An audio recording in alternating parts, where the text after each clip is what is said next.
Хуй-то какая-то. Все эти ваши встречи, блядь. Ты чё сегодня, блядь, какой нахуй? Я спать хочу. Узкоглазый. У меня день японской культуры. Чайку? Водочки? Он теперь за рулем, ему нельзя. То дома, то в сервисе, но это, в принципе, нормальное явление. Ты знаешь, когда масло сливаешь, они его не выбрасывают, не выливают. Они его оставляют для фетишистов. Маслица переработанного понюхать меня возбуждает это. Здорово, дорогие друзья, Монокаст сегодня здесь, и сегодня у нас снова исторический, можно так сказать, топ. Мы приближаемся уже ближе к нашим временам, как говорится, к нашей памяти, потому что сегодня у нас топ потрясающий из групп, лучших рок-групп 90-х годов.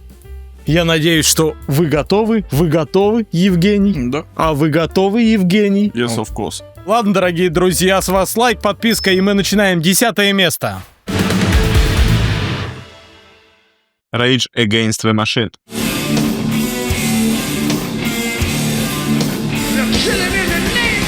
Известная американская рок-группа из Лос-Анджелеса, образованная в 1991 году. Группа состояла из вокалиста Зака Делароча, басиста и бэк-вокалиста Тима Коммерфорда, гитариста Тома Морелло и барабанщика Брэда Уикла. Их песни выражают революционные политические взгляды. По состоянию на 2010 год они продали более 16 миллионов пластинок по всему миру. Дебютный одноименный альбом, вышедший в 1992 году, стал трижды платиновым. В 1993 году группа выступила на фестивале Лолапалуза, где они вышли на сцену полностью обнаженными, заклеенными ртами в знак протеста против цензуры в США. Это придало группе скандальную славу. Также они чуть ли не каждый второй концерт в туре делали благотворительным. Все средства шли на поддержку каких-нибудь угнетенных. Вся их карьера — это ярость, непримиримость и хождение по лезвию бритвы, борьба с цензурированием в музыке. Главный хит Rage Against the Machine с их дебютника Killing in the Name заканчивается повторением строчки «Пошли вы, я не буду следовать вашим приказам». Именно вот этот вот рок-протест находил отклик в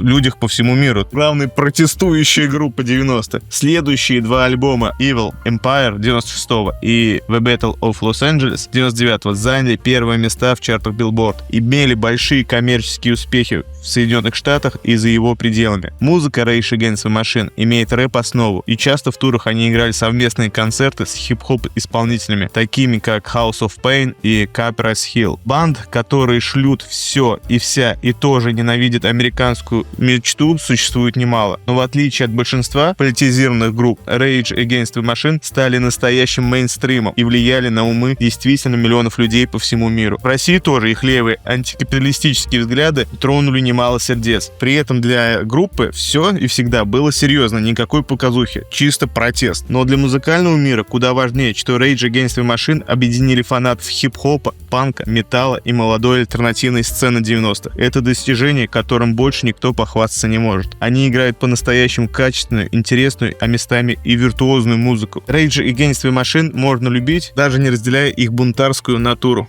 Знаешь эту группу? Угу. Хороший гитарист там. Морелло. Да, Знаю, который засветился, наверное, везде. Наверное, самая известная личность в этой группе. Rage Against the Machine. Вот так, 10-е место Женьки. И поедем к моему 10-му месту. Ну что, мой топ, он будет такой достаточно молодежный для молодежи 90-х годов, потому что у меня в основном те группы, которые слушали молодые люди в те годы. Первая из них, естественно, одна группа из волны потрясающего гранжа, называющаяся Alice in Chains.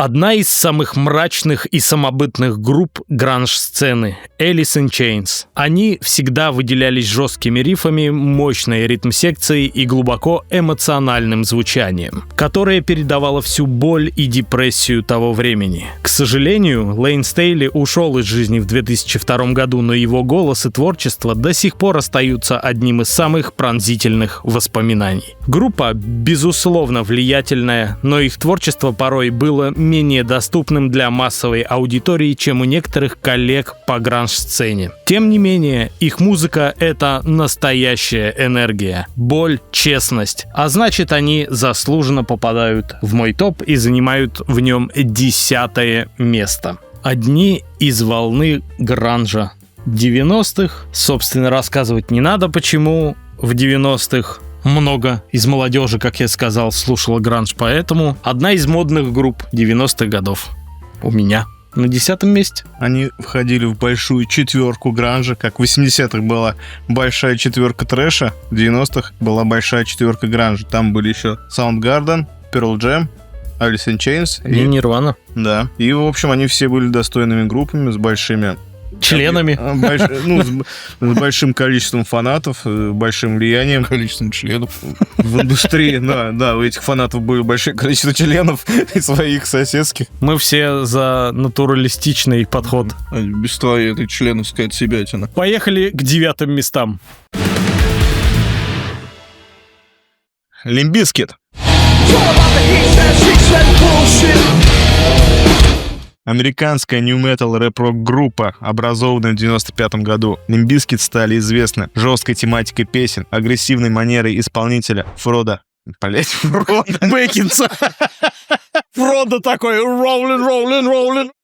манерой исполнения Фреда Дёрста, звуковыми экспериментами и устрашающим сценическим образом Уэса Борланда, а также детально разработанными и эффектными концертными выступлениями. Группа трижды номинировалась на премию Грэмми и продала более 40 миллионов копий альбомов по всему миру. Limp Bizkit считается одной из определяющих групп жанра New Metal. Мой мозг словно размягшее печенье. My brain is like a Limp Bizkit. С этой фразой пошло название группы. Участники часто покуривали запрещенку, и фраза, родившаяся под допингом, запала в душу Фреда Дёрста. Он решил, что такое название будет отталкивать нежелательных слушателей и приманивать своих парней на концерты. Дебютный альбом группа выпустила в 1997 году $3 Bill, который благодаря раскрутке, в частности использованию пейолы, покупка эфирного времени на радио, принес группе известность по всей Америке. В 1999 году группа выпускает альбом Significant Over, который уже на голову отличается по качеству звучания и аранжировок от первого, приносит группе известность далеко за пределами Америки. Он распродается в количестве 16 миллионов по всему миру. Видео на композицию Break Stuff из этого альбома, вышедшее в 1999 году, приняли участие Джонатан Дэвис, Фли, Роджер Долтри из The Who, а также мегазвезды рэпа Snoop Dogg, Eminem и Dr. Dre, вывели их на аудиторию, выходящую далеко за рамки металла. Клип получил награду от MTV «Лучшее рок-видео» и вывел группу на мировой уровень известности. Интересный факт, что в продвижении на первых порах группе помогали их друзья из Korn. Басист Корнов Реджиналд Арвизу убедил продюсера Росса Робинса взять ребят работать с дебютом альбома Limp Bizkit. Как говорится, не имей 100 рублей, а имей 100 друзей. У Limp Bizkit была проблема, как у Корнов, то, что индустрия музыкальная не хотела работать с нью-металом. И вот они всех вот ребят, которые они чувствуют, что это их кореша, двигают тему, которая нужна, они помогали в продвижении. Угу. То есть такая была взаимопомощь, взаимовыбор. Братская. Да. Тусовка. Кстати, знаете то, что вот все группы, которые я сейчас назвал, большая четверка гранжа, они все из Сиэтла. Все группы из Сиэтла. Не спящие в Сиэтле, так сказать. Монокаст познавательный. Да. Поехали к моему 9-му месту. На моем 9-м месте находится потрясающая группа, также получившая популярность и известность и прям крутой такой статус в 90-е годы. Она называется Blink-182.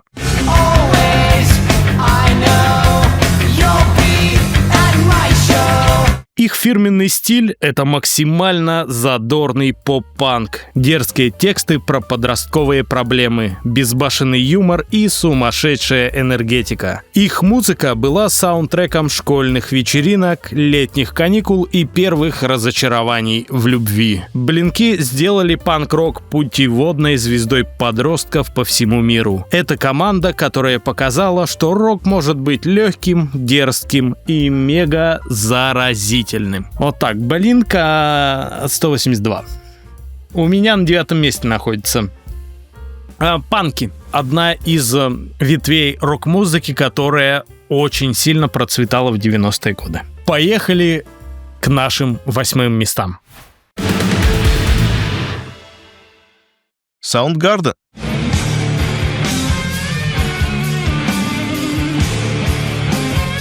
Популярная американская рок-группа «Пионеры гранжа». Их справедливо относят к родоначальникам стиля. Добились наибольшего успеха своим 4-м альбомом «Super Unknown» 1994 года, занявшим первое место в чарте Billboard. Также 2 сингла «Black Hole Sun» и «Spoonman» были удостоены премии Грэмми. В мире продано более 23 миллионов копий их пластинок. На данный момент группа не функционирует. Смерть фронтмена Криса Кернелла – основная причина распада. Несмотря на это, группа остается актуальной по сей день. Их композиции использовались для саундтреков в кассовых фильмах, например, в «Мстителях». Прослушивания на стриминговых платформах могут позавидовать современные звезды. Кстати, именно альбом Soundgarden «Louder Than Love», первый из представителей гранжа, попал в чарт Billboard в 90-м году, начав готовить публику к смене власти в музыкальной индустрии. Даже Кирк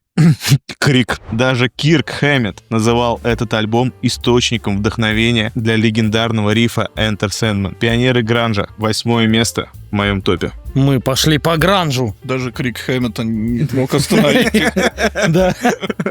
Сколько бы Хэммет ни кричал. Микрофон ему не давали. Он просто дома кричал на колонке, пока слушал Soundgarden. Надеюсь, только кричал. Мое 8-е место. Наверное, будет сейчас именно оно. Поехали. Надо будет бутылку на помойке спиздить. Видели? Пустую. Бутылки собирает, ходит. Не ходит много тысяч человек к нам на концерты. Ему приходится собирать бутылки, чтобы жить. Поддержите человека. Поставьте лайк. Пришлите бутылку по почте. Я так старался выгородить тебя, а ты в итоге... Ладно, не будем об этом. Мое 8-е место. У меня на 8-м месте будет группа, основанная в 90-х. В 90-х же и раскрутившаяся, в 90-х ставшая популярной, известной, уважаемой и, может быть, даже сейчас уже в определенном роде легендарной. Это группа, которая называется «Оазис».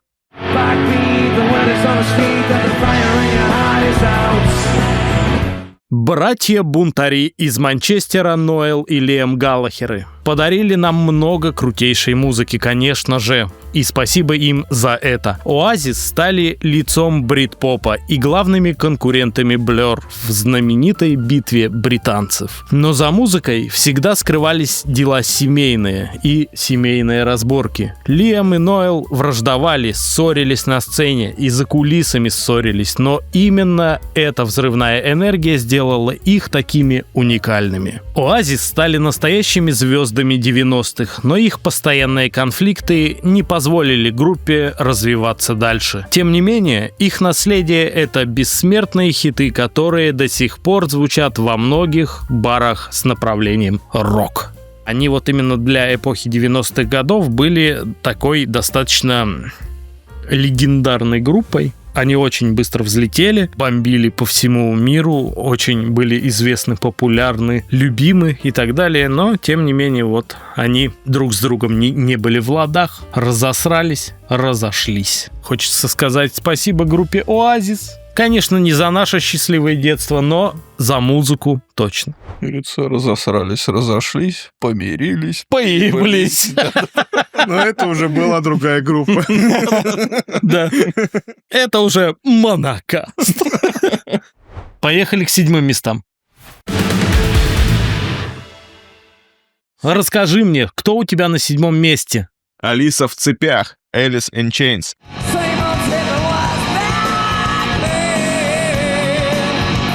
Популярная американская рок-группа. В начале 90-х годов коллектив получил широкую известность на волне роста популярности гранжа, наряду с Pearl Jam, Soundgarden и, конечно, Nirvana. Они составляли так называемую большую четверку. Всего было продано более 30 миллионов копий альбомов по всему миру, из которых 14 миллионов в США. Основными особенностями музыки Alice in Chains является значительное влияние хэви-металла, особенно в соло-партиях. И неспроста. Первым альбомом Alice in Chains стал Facelift, который вышел в августе 90-го года. В нем музыканты ориентируются прежде всего на хэви-метал с рифами в духе Ван Хален. Диск получил статус золотого. Затем, уже под влиянием модного течения, группа поменяла жанр, оставив в своем творчестве элементы металла, что сильно выделяло Alice in Chains из других представителей гранжа. Альбом Dirt, выпущенный в 92 году, принес группе мировую славу. Их клипы без устали крутились по MTV, композиции звучали на радиостанциях, танцы с утра до вечера. Альбом стал 4-ды платиновым в этом же году. В интервью Rolling Stones Ларс Ульрих поставил Alice in Chains в один ряд с Metallica и Motorhead. Alice in Chains удалось выработать уникальный стиль, который сочетал мощь и агрессию хэви-металла с мрачной мелодичностью и угрюмостью гранжа. И именно этот необычный микс стал их визитной карточкой и отличительной чертой, привлекающей внимание широкой аудитории. Лейн Стейли, вокалист и основатель группы, столкнулся с проблемой злоупотребления запрещенными веществами на фоне трагической гибели своей невесты в 1996 году. Это привело к фактическому прекращению деятельности группы, а затем и к смерти самого фронтмена в 2002. Группа вновь собиралась в последующие годы, но это уже было не то. Там были сессионные музыканты, приглашенный вокалист, так маленько бабосика заработать. Alice in Chains оказали колоссальное влияние на развитие гранжа и рока. Их музыка, пронизанная мраком и эмоциональной глубиной, стала настоящим символом эпохи. Влияние группы можно заметить в творчестве многих современных исполнителей. 7-е место в нашем топе. 7-е место. 7-е место в нашем топе.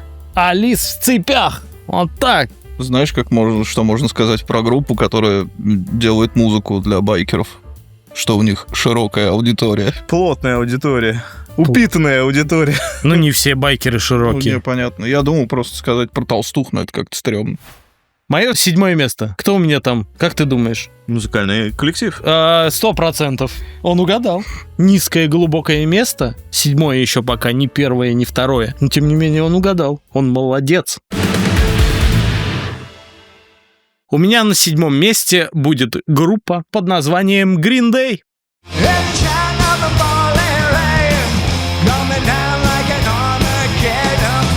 Легендарные Green Day. Группа, которая возродила панк-рок и вывела его на новый уровень популярности. И, конечно же, сделала панк-рок массовым. Green Day стали лицом панк-рока 90-х годов. Их драйвовая, энергичная музыка вдохновила очень многих. Они доказали, что панк — это не только восстание или протест, но еще и мелодичность, юмор и искренность. Green Day — это символ юности, бунтарства и настоящего рок-н-ролла. А в дальнейшем в своей музыке еще и настоящей поп-музыки, можно так сказать. Они любили записывать попсовые прям такие песни, которые можно назвать даже не поп-панком, а просто поп-музыкой. Но тем не менее... Но это было уже потом, после эпохи 90-х. Green Day, да. Там, смотри, какой момент. Можно выделить периоды в 90-е. Сначала был гранж, потом он в 94 году перетек в популярность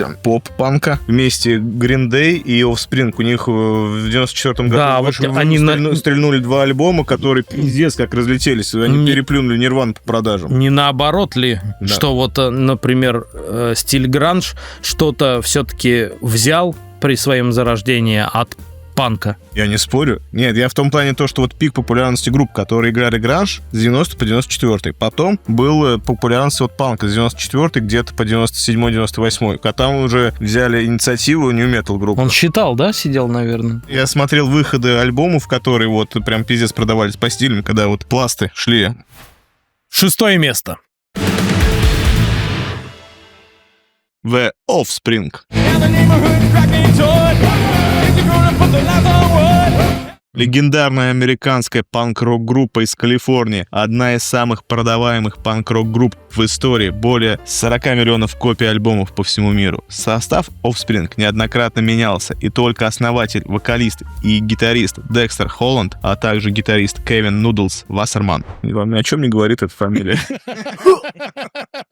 Кевин Нудлс Вассерман являются ее участниками с первого альбома. Интересный факт. Декстер Холланд, легендарный панк-рокер, по совместительству талантливый ученый, обладает докторской степенью по молекулярной биологии и ученой степенью доктора философии. В интервью он признавался, занятие наукой он считает настолько же увлекательным, как и занятие панк-роком. Похожие вещи такие. Молекулярная биология на высшем уровне. Там. Несмотря на то, что дата основания группы указывается 84-й, тогда коллектив назывался «Маньяк Суб Suicidal. Первый альбом они выпустили в 89 году, который назывался Offspring, и в честь первого альбома они переименовали группу. Он там не особо удачно продался, разошелся там 30 тысяч копий. В 92 году Ignition чуть лучше продался, а вот третий альбом 94 года, Smash, стал самым успешным альбомом группы. Принес Offspring мировую славу, группа стала востребованной на крупных фестивалях в качестве хедлайнера, чем ребята и воспользовались. Отправились в мировой тур, поддержку альбома и заработали кучу бабла. Музыкальные жанры, которые объединяют в себе творчество Offspring, это панк-рок, мелодик-хардкор, поп-панк, скейт-панк, альтернативный рок. Многие критики придерживаются мнения, что ошеломительный успех альбома Smash помог целому жанру найти массу новых слушателей, помог в становлении панк-рока мейнстримом. Представляешь, вот если бы Offspring не выпустили третий альбом, вот первый альбом не пошел, второй альбом так себе пошел, и все, блядь, не знал мир Offspring группы, если бы они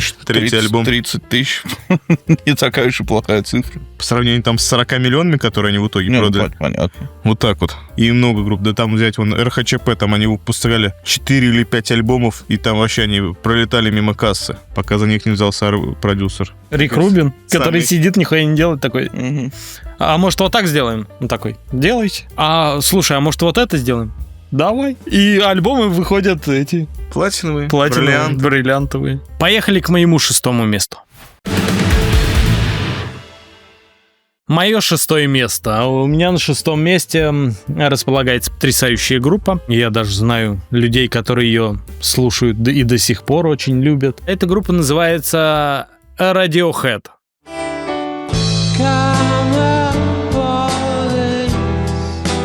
История взлета Radiohead начинается в 1992 году, когда они выпускают свой первый хит «Creep».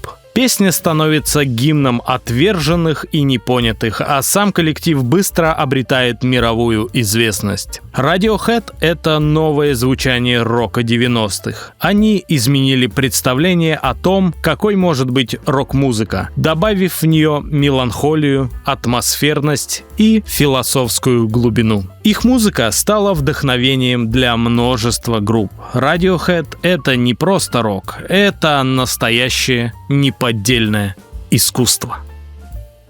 Так. Нравится тебе Radiohead? Street Spirit особенно. Вот так. Дух Уличный дух. вообще. Такой шедевр. Разрыв. Божественно. Да. Я раньше думал, что это уличный воробей. Капитан Джек Спирит. Джек Дух. Нет, Джек Спирит и такой, знаешь, алкаш с этим. Со спиртом. Ну, как они там, да, вот эти омывайки-то.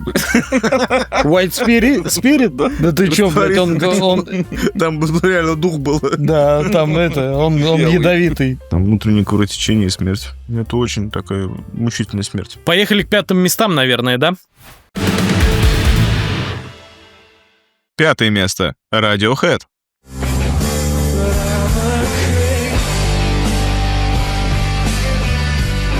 Культовая британская рок-группа, образованная в 1985 году. Состав группы с момента основания остается неизменным и по сей день заслуживает звания «Самый дружный коллектив». Почему же топ-90-х? Да потому что дебютный сингл... Дебютный Стивен Сигал. Они выпустили дебютного Сигала. Он до сих пор бегает. Да. Вот так где-то.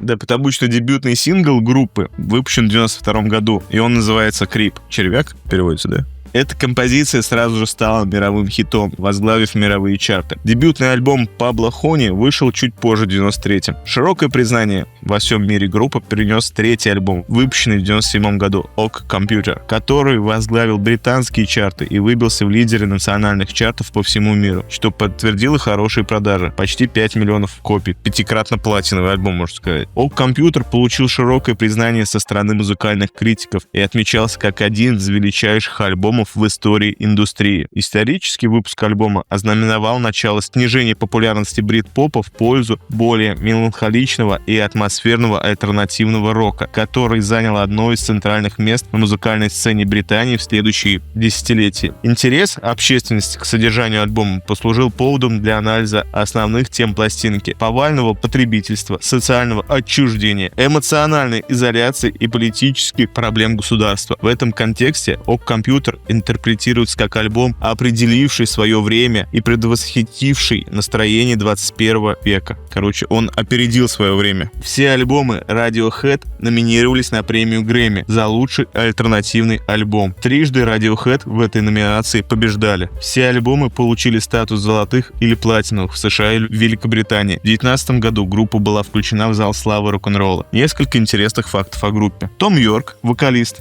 рассказывал, что стать рок-звездой его вдохновил гитарист Queen Брайан Мэй. Он увидел его по телевизору и загорелся мечтой о музыкальной карьере. Песня «Крип» рассказывает о девушке, которая отвергла Тома Йорка. Он следил за ней, страдал от любви. Это суровое испытание действительно потрясло его. Зато появилась песня «Крип». В 2007 году альбом In Rainbows был выложен в сеть самими музыкантами для свободного скачивания, предлагая внести добровольный донат, и вышел на диске только через несколько месяцев. Это был первый в истории нестандартный релиз в музыкальной индустрии от группы мирового уровня. Группа оказала огромное влияние на последующее поколение музыкантов, в числе которых легендарный Muse. 5 место. Radiohead. Песня Крипа — это червяк. То есть у Металлики есть песня Creeping Dead, червяковая смерть. Смерть червяка. Смерть червяка, да. Причем потому что тяжелое, потому что ты его разрубаешь, и из него становится 2 червяка. Наконец-то мы поняли, о чем песня Creeping Dead, да? Это типа ползти, подкрадываться. То есть крадущаяся смерть Creeping Dead. Ага. Ну, то есть он следил за ней, подкрадывался. Вот. Подкрадывающий. Червяковая смерть, конечно, звучит круто, но Крип не это значит. Твое 5 место — Radiohead. У меня она была на 6-м, у тебя на 5-м. Поехали к моему 5-му месту. Кто у тебя был на 6-м месте? На 6-м Offspring. Мое 5 место, дорогие друзья, группа Offspring.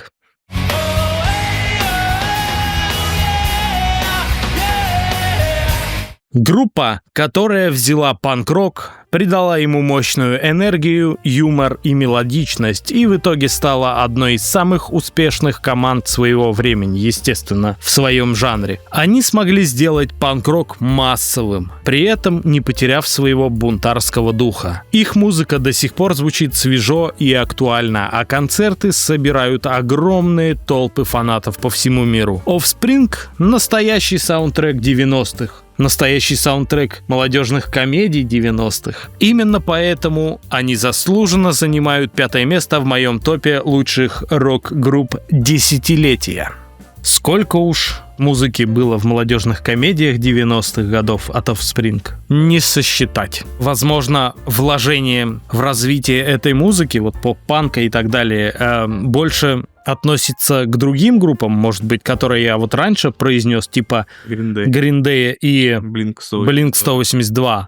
Но то, что в те времена Offspring стали самыми популярными среди них по всему миру, это... Возможно. Кстати, интересную параллель можно провести. Green Day по мере своего развития они больше уходили в попсу. Blink-182 так и остались этими поп-панками. Да, как вот это вот у них калифорнийский вот этот вот панк, вот это вот направление. А именно Offspring, они элементы металла стали включать, такой альтернативный. То есть они под волну нью-метал как бы. Под струю нью-металла. Подстраиваются они, какое-то более утяжеление, какие-то металлические рифачки вставлять. А ты хочешь встать под струю вообще? Под струю еще и против ветра. У тебя в душе ветер дует. Мое 5 место — группа The Offspring. Ты любишь Offspring? Как мужчин. Эта группа у нас достаточно высоко в наших топах. Мы делаем подарок Евгению сегодня. Цветы. Студию. И конфеты. Был такой прикол еще в нашей юности, можно даже сказать, в детстве. Один пацан, познакомился с девчонкой, предложил встретиться, в итоге они решили, что он придет к ней в гости. И он такой спрашивает, что, говорит, мне с собой принести? Она говорит, возьми вина и конфет. Пришел и принес, вина и конфет. 0,7 портвейна 3 семерки и килограмм ромашки, блядь. На самом деле, все честно, вино и конфеты. Мы долго смеялись над этой историей. После бутылки вина такого, наверное... Португальского. Да, португальское вино. 3 топора, блядь. Портовое, да. Портовое вино. 4 место, дорогие друзья. О портовых винах мы уже поговорили. Теперь поговорим о портовых шлюхах. Кто у тебя на 4 месте? 4 место. Tool.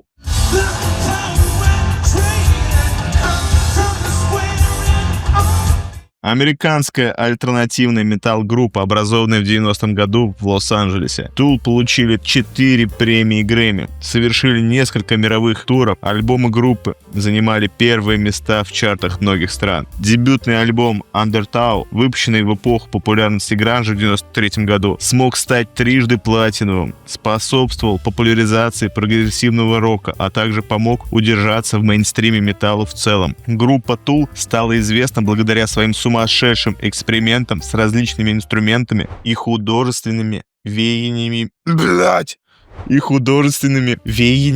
В музыке. По мнению критиков, команда является ярчайшим доказательством того, что в прогрессивном арт-роке возможно все. Главное — иметь фантазию и умело воплощать в жизнь собственные идеи. Прорывом к вершине славы стал альбом под названием «Аэнима», вышедший в 96 году, который стал трижды платиновым и принес первую Грэмми группе. Именно этот альбом принес Tool популярность за пределами США. За достижение и вклад в популяризацию непопулярного жанра музыкальные критики наградили Tool титулом «Короли прогрессивного рока на все времена». 4 место в моем топе. Из-за Dream Theater многие фанаты прогрессива считают, что они опорочили имя прогрессива, потому что весь прогрессив стали воспринимать через призму Dream Theater многие, как Tool там и так далее. А не лучше ли поставить эти группы в одну обойму, как... Я люблю и Dream Theater, и Tool. Я в том спокойно живу с этим. Я просто читал, что такое есть,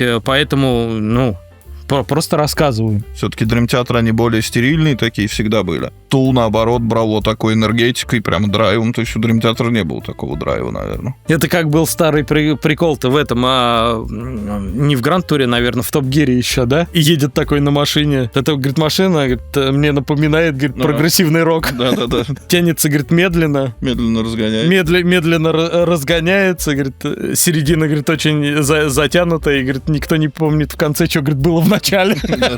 Что? Мое 4 место.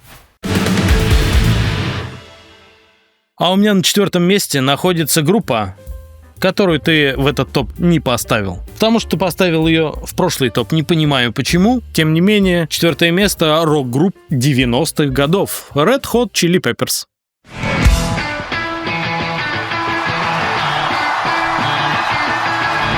Вот действительно группа, которая звучала в 90-х годах. Популярнее, больше концертов было, больше всяких ротаций, больше клипов по всяким MTV и прочим. Группа, которая превратила фанк-рок в нечто большее, чем просто жанр, и стала культовой для миллионов. Если говорить о самом узнаваемом звучании 90-х, то без сомнения без Red Hot Chili Peppers просто не обойтись. Их энергия, грув, мелодичность и безумная экспрессия сделали группу одной из самых влиятельных за всю историю рока. Они не копировали тренды, а создавали их. Они балансировали между фанком, роком, панком и психоделикой, делая звук узнаваемым с первых минут. Мне ж страшно, блядь. Сейчас ёбнется на нас осветительный прибор. Вот представьте, над нами вот такая вот хуйня 2-метровая висит, нас освещает, а в противовес ей висит 5-литровая бутылка воды. На скотче. На скотче. И скотч вы не слышите, но он издает такие звуки отлипающие, как будто он тут сейчас порвется. Как бы у нас ебальники не порвались от того, что вот это вот упадет сейчас на нас. Сидим под самыми опасными местами специально, чтобы вам сделать хорошо, чтобы вас удовлетворить на расстоянии. Californication, Can't Stop. Такие вещи, которые звучали в каждом плеере еще и на протяжении всех нулевых, мне кажется, и до сих пор. Да и сейчас, наверное, кто-то слушает. Женя, она сейчас ёбнется. Обмотай еще. Все, возвращайся. Только возвращайся, Жень.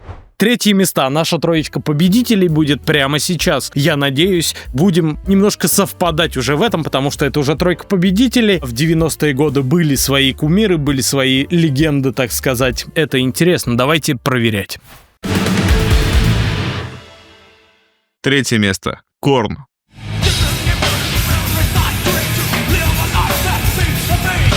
культовая американская нью-метал группа, образованная в 1993 году. Название придумал вокалист Джонатан Дэвис, исказив английское слово «корн» — кукуруза. Изначально ребятам очень сложно было привлечь аудиторию к своему творчеству. В эпоху гранжа группа с новым стилем, представляющая в музыкальном плане смесь хард-рок, панка и грув-металла, не воспринимали всерьез представители музыкальной индустрии. Но случилось чудо. На одном из клубных концертов их услышал представитель лейбла Epic Records Пол Поунтюс. Они зацепили его настолько, что он сразу же на месте подписал контракт на запись дебютного альбома. При поддержке продюсера и лейбла Корн выпустили свой одноименный альбом в 1994 году. Blind был первым синглом из альбома и приобрел чрезвычайную популярность среди поклонников группы, став на тот момент самой известной песней. Оригинальность звучания для того времени достигалось за счет понижения строя на 1 тон на 7-струнных гитарах, прям как у нас сейчас. Только тогда это было ново и свежо, а сейчас это, А сейчас у нас ново и свежо. Группа стала непрерывно гастролировать без какой-либо поддержки со стороны радио или видеоканалов, так как альбом бойкотировали большинство крупнейших радиостанций и музыкальных каналов США. Единственным утешением были интенсивные живые выступления, которые стали настоящим предметом для культа среди фанатов. Благодаря значительной поддержке поклонников группы, Корн достигли 72-го места в Billboard 200 в 1996 году, а песня Shoots and Ladders получала номинацию на премии Грэмми в категории «Лучший металл-выступление». Несмотря на плохой старт продаж, в 1999 году альбом стал дважды платиновым за счет активной деятельности группы. Огромный толчок для продвижения группы был альбом 1998 года Follow the Leader, самый успешный альбом группы Корн. Он сыграл не только решающую роль в жизни коллектива, но и решающую роль в популяризации жанра нью-метал по всему миру. На запись альбома были приглашены такие звезды, как Ice Cube, Трей Хардсон и киноактер Чич Марин. Ребята очень активно использовали для продвижения такой ресурс, как интернет. Корн — группа, которая создала новый стиль. Потом этот стиль сделала мейнстримом. Достойное 3-е место в топе. Мое 3-е место, дорогие друзья, группа Корн.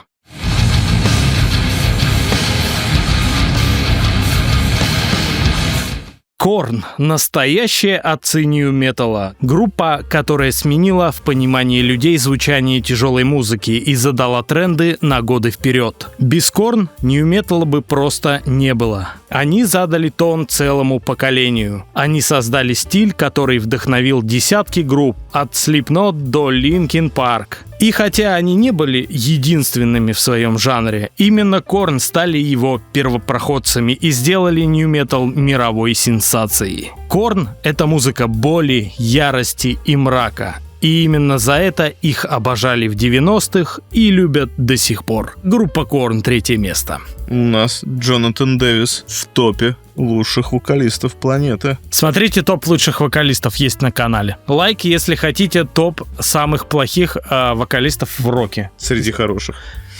Сделаем обязательно. 2-е места у нас на очереди. Мы приступим к ним.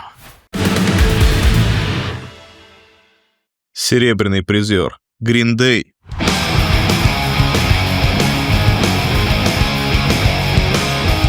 Культовая американская панк-рок-группа, образованная вокалистом и гитаристом Билли Джо Армстронгом вместе с басистом бэк-вокалистом Майком Дернтом. За свою историю группа продала более 75 миллионов пластинок по всему миру. Группа была номинирована 20 раз на премию Грэмми и выиграла 5 из них. Green Day были включены в зал славы рок-н-ролла в 2015 году. Переломным моментом в истории группы выход их 3-го студийного альбома «Дуки» в 1994 году. Альбом имел ошеломительный успех, способствовал популяризации панк-рока как в США, так и по всему миру. Совсем недавно альбом был отобран библиотекой Конгресса для сохранения в Национальный реестр аудиозаписей в США, как имеющий культурное, историческое и эстетическое значение. Green Day в паре с Offspring возвели панк как жанр на новый уровень популярности. Он стал считаться мейнстримом. 2-м мегапопулярным альбомом группы стал American Idiot, выпущенный в начале нулевых. Он привлек к группе более молодую аудиторию, в числе которых оказался и я. Да, и вот оттуда эта и песня «Тан-дан-дан-дан-дан-дан, тан-дан-дан-дан-дан-дан-дан», который альбом сводил Крис Лорд Элч. American Idiot дал новую и более яркую волну популярности, привлек внимание коллективу нового поколения людей по всему миру. Музыкальный стиль Green Day описывает как симбиоз панк-рока, поп-панка, альтернативного рока и скейт-панка. Сами музыканты говорят в интервью, что они просто играют панк-рок так, как они его чувствуют. За их вклад в популяризацию жанра музыкальные критики окрестили Green Day воскресителями панк-рока. Собственно, про Green Day мне больше сказать нечего, я про них уже читал. В моем топе они у меня есть. Группа классная. Альбом American Idiot вообще не знаю по поводу продаваемости. Ты сказал, что он был второй по продаваемости. Я считаю, что он первый по популярности у них. А уж вот трек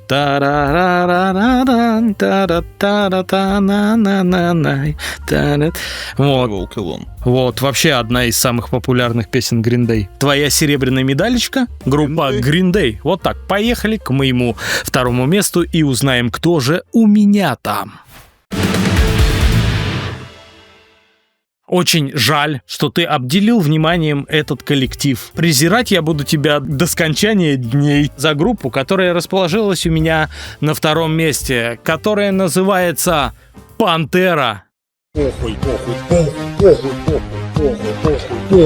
«Пантера» — настоящая машина грува.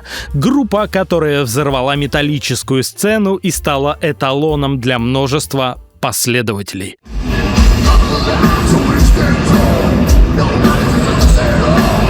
В 90-х они доказали, что тяжелая музыка может быть не только быстрой, но и убойно мощной. Их фирменный грув-метал буквально разнес в клочья оставшиеся частицы глэм-металла, который еще теплился после 80-х годов. Они сделали металл грозным, напористым, а главное современным. Без компромиссов, без фальши, только чистая мощь и чистый металл. Вот так вот. Группа «Пантера».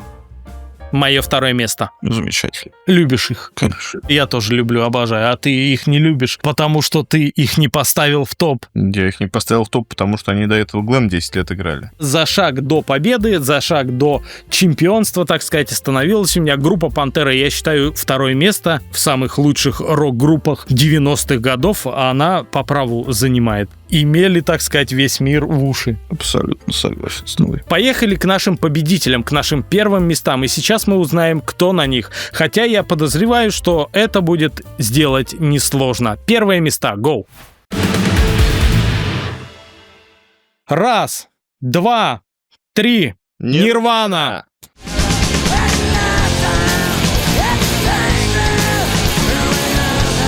В который раз мы совпадаем, потому что с этим нам даже друг с другом сложно спорить. Главная группа 90-х годов, которая изменила план игры, изменила саму игру. Убила заработки от концертов глэм-металлистам, вознесла всех гранж-рок-музыкантов, так сказать, на Олимп, и они уже начали собирать на концертах тех людей, которые раньше ходили на глэм-метал, видимо. Они не уходили, остались в том же зале, просто ждали Нирвану. Или на трэш-металл, которые ходили. Я в том плане то, что Антракс, что собирал в 80-х, что 90-х, там прям небо и земля. А Металлика, они подстраивались, они конъюнктурщики мы уже...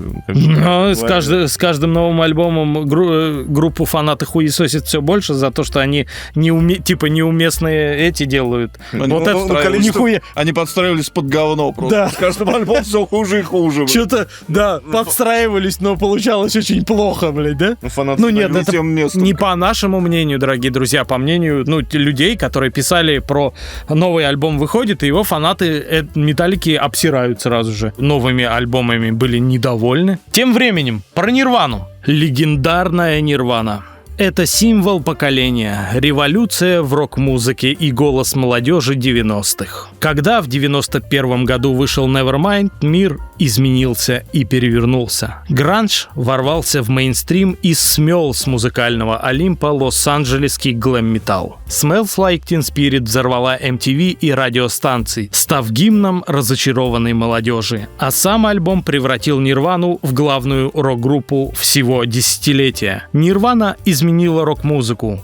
После них уже ничего не было таким, как прежде. Гранж убил гламурный пафос 80-х, и Нирвана стала его главным киллером. Культовая американская рок-группа, созданная вокалистом и гитаристом Куртом Кобейном и басистом Кристом Новоселичем в 1987 году. Дебютный альбом «Bleach» группа выпустила в 1989 году. За 2 года было продано всего 30 тысяч копий. После выхода второго мега-прорывного альбома Nevermind в 1991 первый альбом стал платиновым. Именно второй альбом стал иконой гранжа, и Курт Кобейн стал голосом поколения. Нирвана задала вектор развития музыкальной индустрии 90-х. Smells Like Teen Spirit, первый сингл с альбома Nevermind, который покорил мировые чарты, вознес гранж из андеграунда на вершину музыкального олимпа. Причем песня задумывалась Куртом как порицание мейнстрима. Однако произошел обратный эффект. Нирвана стала мейнстримом, подтянув с собой корешей из сиэтловской гранж-тусовки. Pearl Jam, Soundgarden и Alice in Chains. Все они в одном котле варились. Лейблы становились в очередь за контрактами с новыми востребованными группами, а трэш-металлистам, таким как Metallica, Anthrax, Megadeth, пришлось адаптироваться под новое веяние моды. У кого-то получилось, а у кого-то не очень. Несмотря на то, что альбом Nevermind стал бриллиантовым, бил все рекорды по продажам в мире, музыкальные издания провозглашали его самым лучшим альбомом в истории. Самим музыкантам он не нравился. Он был слишком прилизанным по звучанию. И поэтому третий студийный альбом Nirvana, In Utero, вышедший в 1993 году, получился более грязным по звучанию, более искренним, живым, без лишних студийных эффектов, отсылающим к альтернативным корням, неизвестным экспериментальным группам, на которых вдохновлялся Курт Кобейн. Что интересно, мнения музыкальных критиков разошлись. Многие считают, что все-таки In Utero был лучшим альбомом Нирваны, он именно гранжевый был. Во время европейского тура в честь презентации альбома у Курта случился перебор с допингом. Его отправили на принудительное лечение в клинику, из которой он успешно совершил побег и улетел в родной Сиэтл, после чего его нашли мертвым дома со следами выстрела из огнестрельного оружия в голову. Это было 8 апреля 1994 года. Так закончилась Жизнь, наверное. жизнь кумира целого поколения. Нирвана навсегда сломала барьеры между миром альтернативного рока и популярной музыкой. Прорыв Нирвана не уничтожил андеграунд, а открыл его для слушателей. До сих пор многие поклонники рока считают Курта Кобейна последней настоящей рок-легендой. Вот так вот. И у нас опять мнения совпали. Это уже не является редкостью, я смотрю, в последних роликах. 80 у нас разошлись, кстати. Вот такие топы получились у нас. А что получится у вас, пишите, пожалуйста, в комментариях. Нам будет очень интересно это почитать и пообщаться в комментариях с вами. Спасибо вам большое. Спасибо. С вас лайк, подписка, и Монокаст был здесь. Пока!